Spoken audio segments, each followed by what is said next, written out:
Usually in a movie like this, you want all the characters to survive. Unfortunately, there was one where I was like, kill this bitch.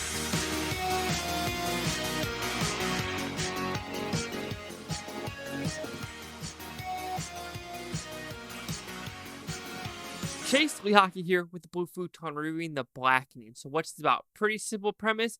You know, the cabin in the woods, but instead of being all white, it's all black people, and they got to figure out if they're going to survive the blackening game. They got to do questions, test their blackness, black trivia, and overall survive, and who can they trust. So, do you like this film? I thought it was an okay film. I thought some of the jokes were pretty good.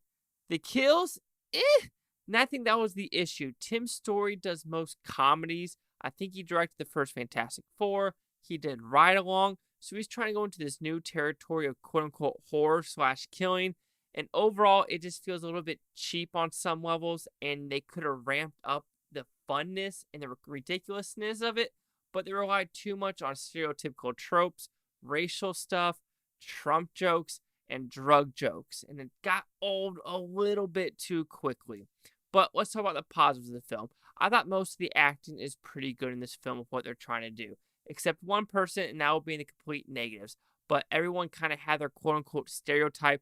The ex-gangster, the cheater, the gay guy, the Republican, the annoying fat bitch. Just so many different tropes that you're just like, okay, each character does their part pretty good.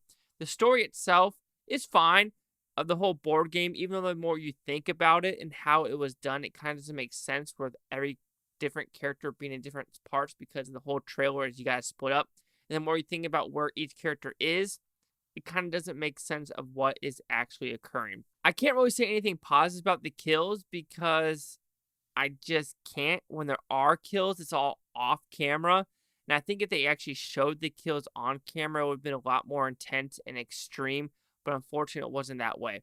But there were some good, funny jokes in this movie about the stereotypes. So, like I said, if you want chuckles, you're going to get chuckles out of this film. All right, so when we talk about the negatives, I just think the movie as a whole, I understand what they're going for, but there was no stakes in this movie. The whole point of this movie is you're trying to think who is going to die and survive. But when you get the first quote-unquote killing, you realize they're going to a different outcome, which you know for a fact where it's going to go. And then the ending itself, it kind of drags. And the reasoning behind the killings kind of doesn't make sense and just is a little bit, I wouldn't call it, pretentious the wrong word, but childish. Let's put it that way. It's very, very childish. And you're like, that's what you want to do for the motivation of why that it goes that route? Sure, why not? And like I said, the stereotype of ex-Mayo, I don't know if she's a rapper, I don't know who the hell she is, but she's the most annoying fucking character on the face of the fucking planet. I wanted her to die so fucking bad. Every time she was on the screen, I was like, bow and arrow, through her face, through her face, through her face. Shut this bitch up. Like, it was so fucking annoying, which it probably made me seem like a bad person, but it's like, yo, every time she talked, it's like, oh, shut her up. Please shut her up. And I would say the best comparison to this is actually Your Next. It opens up kind of like the same of Your Next and has the same bow and arrow-esque type of hunting of Your Next in the same style of house as Your Next. Types of... Actually, wow, this is basically Your Next. This is Your Next, but trying to be a comedy and less kills. Oh, that actually makes this movie a lot worse. This is a carbon copy of Your Next. Yeah. Oof. The more I think about that, that actually makes this go down. But there were some okay laughs. But there wasn't really that many kills. And the reason to do it just didn't make sense. Overall, The Blackening has some fun No, it doesn't have kills. What am I talking about? Has some fun laughs, good characters, mostly, and decent atmosphere. But unfortunately, I don't think the director knew what he was going for with the horror-esque elements.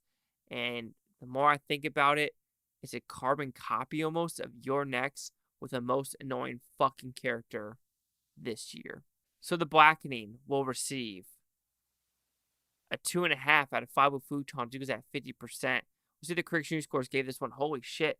I was no joke going to give this a 70 to 60. But then when I'm thinking about your next, wow. This, ugh. If they ride too much on tropes now when I'm thinking about it, and just the overall reason to do it is, ugh. So let's see the correction news scores gave this one. So right now you have the Blackening at 81%. The audience score is 79%, fewer than 50 and 31 audience or critics. Here's critic consensus.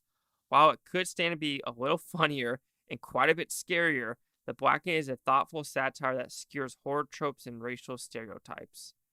Like I said, there are some funny moments in this movie, but it was safe. Overall, this is a very safe movie. 81, 79, my 50. Chase Hawk with the Blue Futon. Like, comment, subscribe. Hope no one thinks Futon Toby. Futon, think have a great day. Yeah, if you're watching this or you're next, watch your next. Seriously.